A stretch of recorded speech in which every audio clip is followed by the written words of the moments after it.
Hello everyone, welcome to our channel.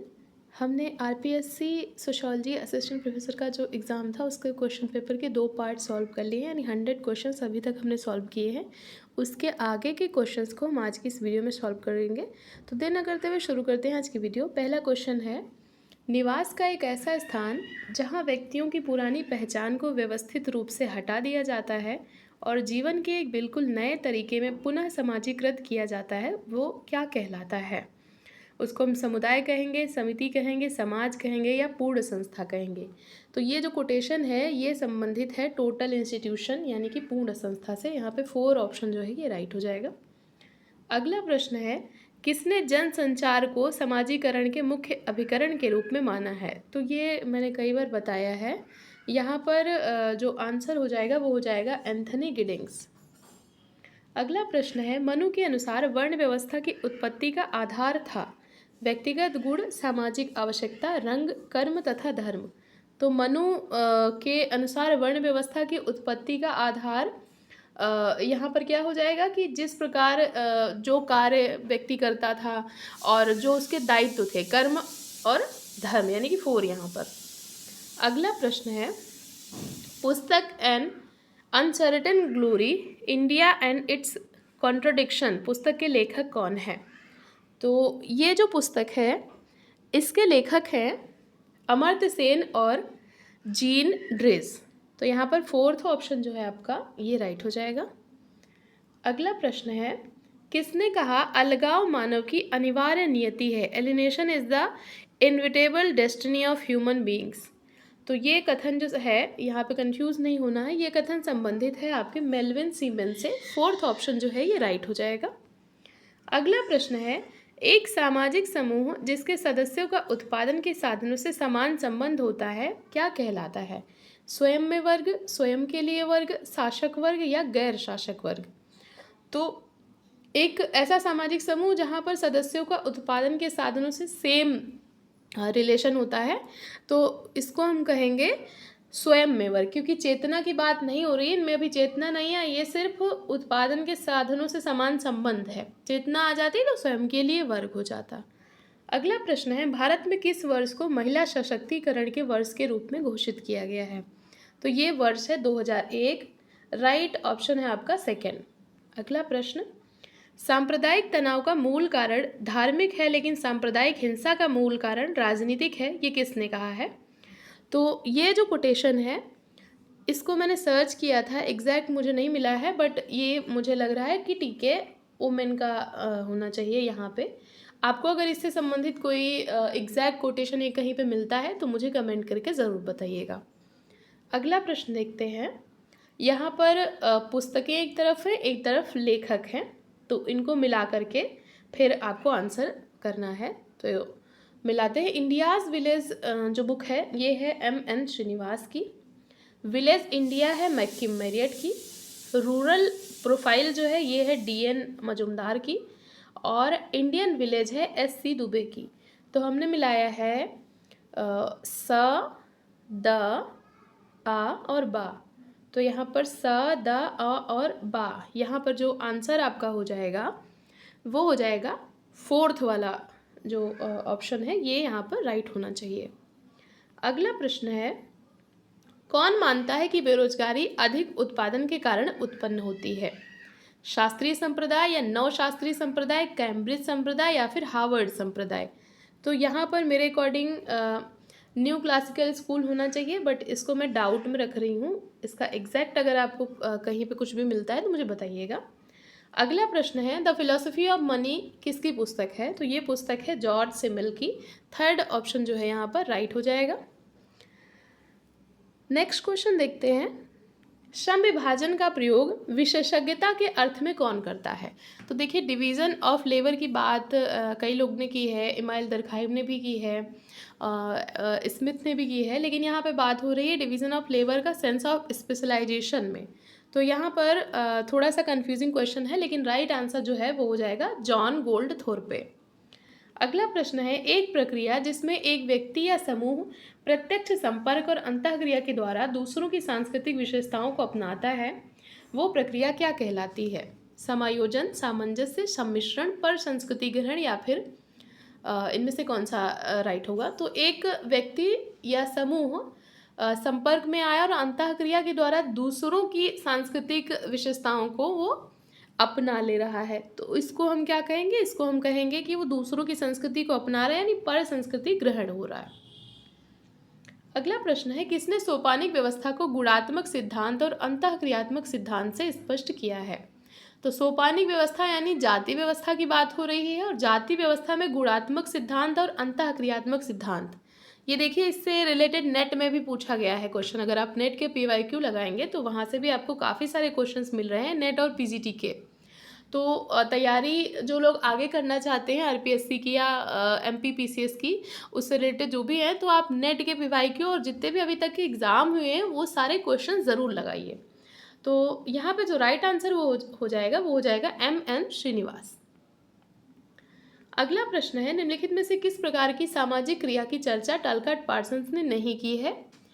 तो ये जो प्रश्न है इसका राइट आंसर हो जाएगा वैल्यू ओरिएंटेड एक्शन, यानी कि मूल्योन्मुख क्रिया। थर्ड जो ऑप्शन है ये राइट हो जाएगा। अगला प्रश्न देखते हैं, मैक्स वेबर के अनुसार एक औद्योगिक समाज में निम्नलिखित में से किस प्रकार की क्रियाओं की प्रधानता रही है। तो एक औद्योगिक समाज में किस प्रकार की क्रियाओं की प्रधानता रही है अकॉर्डिंग टू वेबर। तो औद्योगिक समाज है तो यहाँ पर क्या हो जाएगा, गोल और वैल्यू यानी कि लक्ष्य और मूल्योन्मुख तार्किक क्रिया, यहाँ पर सेकेंड ऑप्शन जो है ये राइट हो जाएगा। अगला प्रश्न है, निम्न में से कौन सा एक Indian sociology reflection and introspection पुस्तक का लेखक है। तो ये जो पुस्तक है, इस पुस्तक के लेखक हैं TK ओमेन और PN मुखर्जी। फोर्थ ऑप्शन जो है आपका यहाँ पे सही हो जाएगा। अगला प्रश्न देखते हैं, इनमें से सामाजिक नियंत्रण के किस एक प्रकार का उल्लेख J.H. फिचर ने नहीं किया है।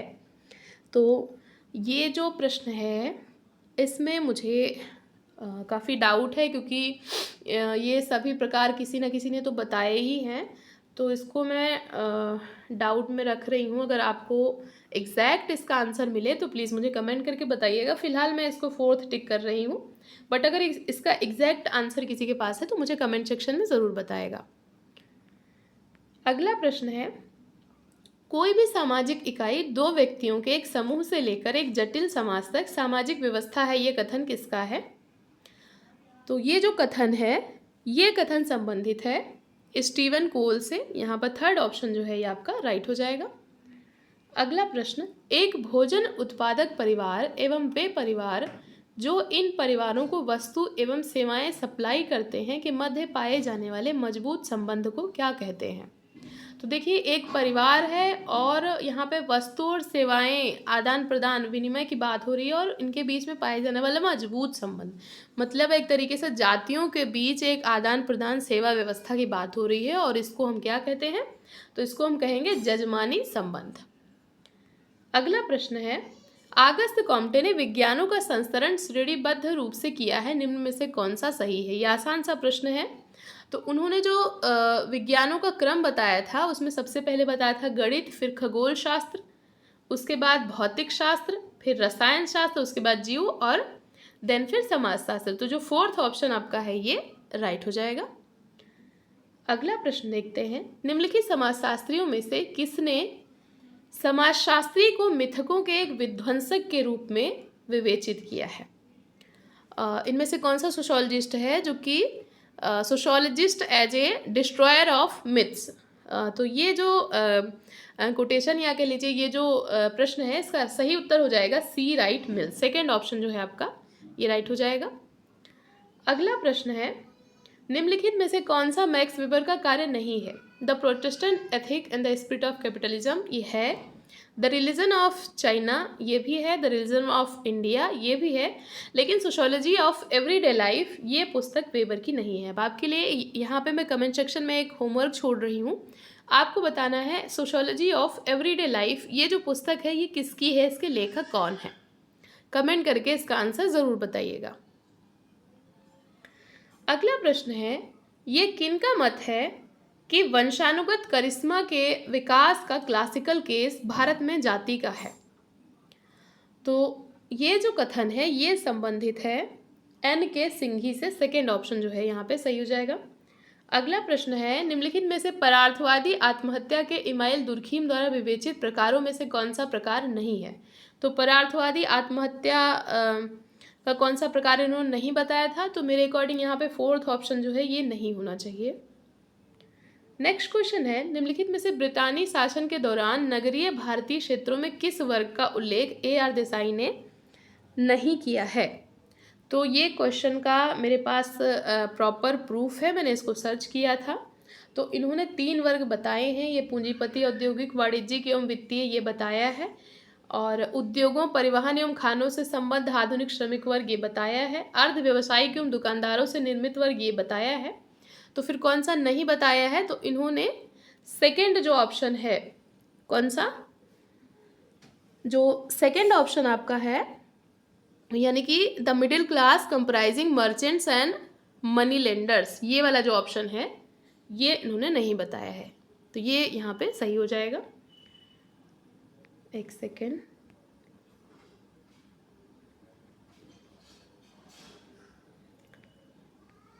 अगला प्रश्न है, JL गिलिन और JP गिलिन यानी गिलिन के अनुसार भीड़ एवं श्रोता किस प्रकार के समूह का उदाहरण है? तो भीड़ और श्रोता समूह ये क्या होते हैं? अस्थिर समूह होते हैं एक प्रकार के। तो यहाँ पर पहला ऑप्शन जो है ये सही हो जाएगा।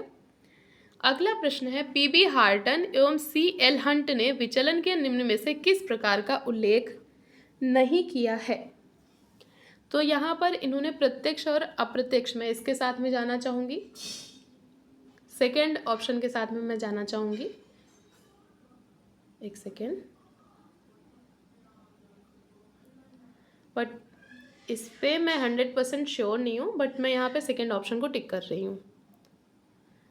अगला प्रश्न है, ये किसने कहा कि सामाजिक नियंत्रण समाजीकरण की प्रक्रिया का विस्तार है? तो ये जो कथन है ये संबंधित है JH फिचर से। यहाँ पर थर्ड ऑप्शन जो है ये राइट हो जाएगा। अगला प्रश्न है, विलियम वाइजर ने उत्तर प्रदेश के करीमपुर गांव के अपने अध्ययन में कितनी जातियों को सम्मिलित किया है? तो देखिए ये जो प्रश्न है इसके मुझे 2 आंसर मिले हैं, कहीं कहीं पे दिया हुआ है 22 और कहीं कहीं पे दिया हुआ है 24। फिलहाल मैं इसको 24 टिक कर रही हूँ। सेकेंड ऑप्शन जो आपका है ये यहाँ पे मेरे अकॉर्डिंग सही होना चाहिए।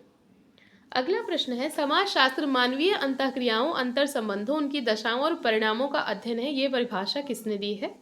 तो ये परिभाषा है मॉरिस जिन्सबर्ग की, यानी सेकेंड ऑप्शन यहाँ पर आपका अगेन राइट हो जाएगा। अगला प्रश्न है, निम्नलिखित में से कौन सा नियामक संस्था का भाग नहीं है? इसमें से कौन सा रेगुलेटिव इंस्टीट्यूशन का पार्ट नहीं है? तो रेगुलेटिव इंस्टीट्यूशन का पार्ट आपका जो है यहाँ पर देखिए इंस्ट्रूमेंटल मेरे हिसाब से होना चाहिए, एक्सप्रेसिव और मेंटेनेंसी, ये मुझे लग रहा है तीनों होंगे। जो मॉरल है ये रेगुलेटिव के बजाय मुझे लग रहा है नॉर्मेटिव में आएगा। तो ये नैतिक संस्थाएं मुझे लग रहा है यहाँ पर राइट आंसर होना चाहिए, फोर्थ ऑप्शन जो है। अगला प्रश्न है, संस्कृति एक जटिल समग्रता है जिसमें हमारे सोचने व कार्य करने के तरीके, समाज के सदस्य के रूप में हमारे पास मौजूद सभी वस्तुएं शामिल हैं, ये कथन किसका है? तो ये कथन है विरस्टीड का, यहाँ पर थर्ड ऑप्शन आपका सही हो जाएगा। अगला प्रश्न है, निम्नलिखित में से ये किसका मत है कि समाजीकृत व्यक्ति सदैव समाज के साथ दोहरे संबंधों में संलग्न होता है, वह इसके अंतर्गत सम्मिलित है परंतु साथ ही इसके विरुद्ध खड़ा है? तो ये जो कथन है ये किसका है? तो ये कथन है जॉर्ज सिमेल का। सिमेल से बहुत सारे प्रश्न पूछे गए हैं, यहाँ पर अगेन ये सिमेल का कोटेशन है। अगला प्रश्न है, निम्नलिखित में से कौन सा तत्व कार्ल मार्क्स की वैचारिकी की रचना के साथ संबद्ध नहीं है? इसको भी मैंने काफ़ी इस पे पढ़ा था इसके बारे में, तो इस पे मुझे जो लग रहा है ये थर्ड ऑप्शन जो है इटालियन रेडिकलिज्म, ये नहीं होना चाहिए, क्योंकि जर्मन, फ्रेंच और ब्रिटिश इकोनॉमी पॉलिटिकल जो भी रहा है उनको इन्होंने फॉलो किया है। तो थर्ड ऑप्शन जो है ये मेरे हिसाब से राइट होना चाहिए। अगला प्रश्न है, निम्नलिखित में से किस पुस्तक के लेखक अमर्त्य सेन नहीं है? तो इसमें से किस पुस्तक के लेखक अमर्त्य सेन नहीं है? तो यहाँ पर सही उत्तर जो है ये हो जाएगा कम्युनलिज्म इन इंडिया। तो ये थर्ड ऑप्शन यहाँ पर आपका सही हो जाए। अगला प्रश्न देखते हैं, कल्याणकारी पूंजीवाद की अवधारणा किसने प्रस्तुत की है? यानी कि वेलफेयर कैपिटलिज्म का कॉन्सेप्ट किसने दिया है? तो ये दिया है J.M. कीन्स ने। यहाँ पर पहला ऑप्शन आपका सही हो जाएगा। अगला प्रश्न, परिवारों के प्रकारों से संबंधित निम्नलिखित युग्म में से कौन सा सही नहीं है? तो जिमरमैन का न्यासधारी, गृहस्थ और आणविक, ठीक है। पीटर बर्जेस और लॉक का संस्थागत सहचारिता, ठीक है। केपी चट्टोपाध्याय साधारण, मिश्रित और संश्लिष्ट, ठीक है। केम कपाड़िया का प्रभाव और प्रजनन और संस्था, ये यहाँ पर सही नहीं है। तो थर्ड ऑप्शन जो आपका है ये यहाँ पे राइट हो जाएगा। अगला प्रश्न है, मोपला संबंधित है। तो देखिए अगर आप ऑप्शंस को देखेंगे तो मोपला एक तरीके से इसमें से जो आपका हो जाएगा ये थर्ड ऑप्शन मुझे लग रहा है यहाँ पे सही होना चाहिए। नेक्स्ट क्वेश्चन है, एक सामाजिक भूमिका व्यक्ति का किसी समूह या परिस्थिति में वह व्यवहार का प्रतिमान है जिसकी उससे आशा की जाती है। ये परिभाषा किसकी है? तो परिभाषा है लिंटन की। यहाँ पर सेकेंड ऑप्शन जो है ये राइट हो जाएगा। अगर आपको इससे रिलेटेड कोई एग्जैक्ट कोई डाउट या कुछ भी है तो आप मुझे कमेंट सेक्शन में ज़रूर बताइएगा, क्योंकि कई बार हम लोग से भी सॉल्व करते टाइम पे गलतियाँ हो जाती हैं। नेक्स्ट क्वेश्चन है, निम्नलिखित में से बहस की कौन सी लाइन अमर्त्य सेन के चिंतन में सम्मिलित नहीं है जब वह भारतीय धर्मनिरपेक्षता के विषय में संशय का परीक्षण करते हैं? तो अमर्त्य सेन ने इनमें से किसके बारे में बात नहीं की है? तो एंटी मॉडर्निस्ट, मॉडर्निस्ट क्रिटिक और फेवरेटिज्म क्रिटिक्स, इनका इन्होंने किया है नॉन एग्जिस्टेंस क्रिटिक नहीं है इनका। पहला ऑप्शन जो आपका है ये सही हो जाएगा। अगला प्रश्न है, केम कपाड़िया के द्वारा किए गए अध्ययन में गुजरात के ग्रामीण क्षेत्रों में संयुक्त एवं एकाकी परिवारों का अनुपात क्या पाया गया? तो ये क्वेश्चन मैंने काफ़ी सर्च किया था और मेरे अकॉर्डिंग इसका जो आंसर होना चाहिए वो लगभग इक्वल रेशियो पाया गया था जॉइंट और न्यूक्लियर फैमिली का। तो यहाँ पर थर्ड ऑप्शन जो है ये सही होना चाहिए। अगला प्रश्न है, निम्नलिखित में से परेटो किन वैज्ञानिक प्रक्रियाओं को मान्यता देता है? तो परेटो का जो प्रोसीजर है वो पूछा जा रहा है। तो तार्किक प्रयोगात्मक विधि की बात करते हैं परेटो, ये आसान सा प्रश्न है। नेक्स्ट क्वेश्चन है, निम्नलिखित में से किसका मत है कि मनुष्य एक प्राणी है जिसका अस्तित्व विभेदों अर्थात उसका दिमाग वर्तमान धारणाओं एवं उनसे जो पूर्ववर्ती हैं के विभेदों के मध्य से प्रोत्साहित होता है पर आधारित है? तो ये कथन जो है आपका ये अगेन सिमेल का है। सिमेल से बहुत सारे प्रश्न हैं। थर्ड ऑप्शन यहाँ पे आपका राइट हो जाएगा। अगला प्रश्न है, जाति आधारित समाज से वर्ग आधारित समाज में परिवर्तन की अवधारणा को किसने खारिज किया है? तो इसका आंसर मेरे अकॉर्डिंग आंद्रे बेते होना चाहिए, क्योंकि इन्होंने एक तरीके से डिनाई किया कि ऐसा नहीं हो जाएगा कि जाति आधारित समाज खत्म हो जाएगा। इन्होंने कहा कि जो ओल्ड कास्ट है वो न्यू कास्ट बन जाएगी, बल्कि ऐसा नहीं होगा कि कास्ट जो है वो क्लास में परिवर्तित हो जाए। तो मेरे अकॉर्डिंग यहाँ पे ऑप्शन 1 जो है ये सही होना चाहिए। अगला प्रश्न है कि किसका कथन है कि इमाइल दुर्खीम द्वारा विवेचित आत्महत्या के 3 प्रमुख प्रकार वस्तुतः आत्महत्या के प्रकार नहीं हैं, वे तो सामाजिक संरचना के प्रकार हैं जो आत्महत्या की उच्च दर को उत्पन्न करते हैं? तो ये जो कथन है ये हो जाएगा मॉरिस हॉल्बवॉट्स का, यानी पहला ऑप्शन आपका यहाँ पे राइट हो जाएगा। अगला प्रश्न है, यहाँ पे एक तरफ सिद्धांत है यानी अवधारणाएं हैं और एक तरफ जो थिंकर है आपके वो दिए हुए हैं। तो सामूहिक प्रतिनिधानों का सिद्धांत ये आपका इमाइल दुर्खीम यहाँ पे है। आत्मदर्पण का सिद्धांत C.H. कूले का हो जाएगा। सामान्यीकृत अन्य G.H. मीड हो जाएंगे। इड ईगो सुपर ईगो जो है ये फ्राइड का कॉन्सेप्ट है। तो हमने यहाँ पे मिलाया है स, द और उसके बाद फिर ब और आ। तो चलिए ऑप्शन देख लेते हैं, स, द और उसके बाद फिर हमने मिलाया था ब और आ। तो स, द, ब यानी फोर्थ ऑप्शन जो है यहाँ पे आपका ये आपका राइट हो जाएगा यहाँ पे।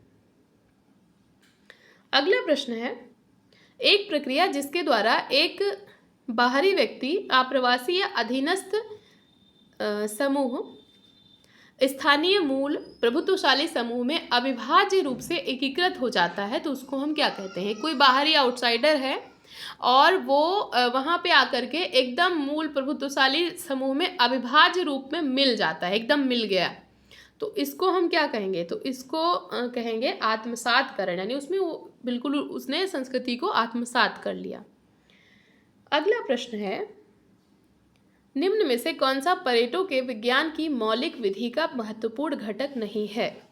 तो यहाँ पर मेरे अकॉर्डिंग जो आंसर होना चाहिए वो होना चाहिए पहला। अगला प्रश्न है, मणिपुर और त्रिपुरा का आतंकवाद आधारित है।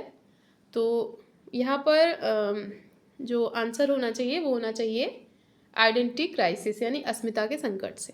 तो ये थे आज के क्वेश्चंस। आपको अगर किसी क्वेश्चन में कोई डाउट है या फिर एग्जैक्ट किसी का भी आपको रेफरेंस मिल पा रहा है तो मुझे कमेंट करके ज़रूर बताइएगा, और साथ ही साथ आपको वीडियो कैसी लगी है वो भी कमेंट करके ज़रूर बताइएगा। ऐसे ही पढ़ते रहिए, अपने गोल की तरफ आगे बढ़ते रहिए। वीडियो देखने के लिए थैंक यू सो मच।